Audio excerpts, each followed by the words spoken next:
Hi, I'm Bobby Moore. I go to Manhasset High School, and I'm the technical director at my school for the theater department, so I have access to all the prop rooms, and I have access to all the chair rooms and where everything gets stored, and I had known this chair room was up there, and then an idea kind of clicked in my head. I made a background wall of chairs that stacked up to the ceiling, and I had put her in the foreground seated in kind of that pose that I think kind of made the picture.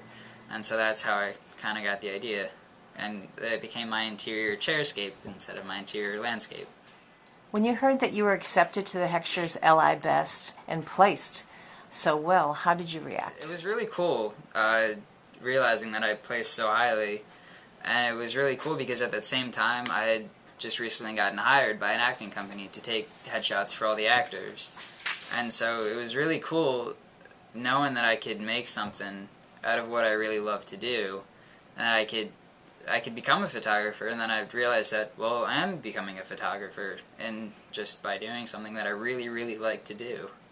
In addition to art, what else do you enjoy doing? I'm a musician. I play gigs. I play at a restaurant called John Scott's in West Hampton. I play a couple of private parties, and I also surf a lot out in West Hampton. I like to play music, hang out with friends, usual teenage stuff. Tell me a bit about West Hampton and how that also has inspired you to do your photographs. I live on a road called Pond Point in West Hampton off of Dune Road, and it's surrounded by water on all three sides. And shortly after moving there during the summer, I had realized that there was this spectacular sunset that I could see out my window every night. And I had a camera. It was kind of old at this point, but I realized that, you know what, why don't I just take some pictures and see how they come out? And there was people there almost every night, just kind of hanging out, drinking some wine, or just playing with their kids. And I had just started taking pictures of them, and they turned out really well, and I really liked doing it and interacting with the people. And people would ask me what I was doing, and I would tell them, and I just kind of got known around there as the kid who takes pictures. When did you realize that you were an artist? When I was little, my mom took me to the MoMA in the city, and there was a room that I think it just had a white canvas on it, and it was blank, and I asked my mom, was like, why is that hanging in a museum? Why is that here? I could have done that. Why isn't my white canvas up there? She was like, well, they thought of it first.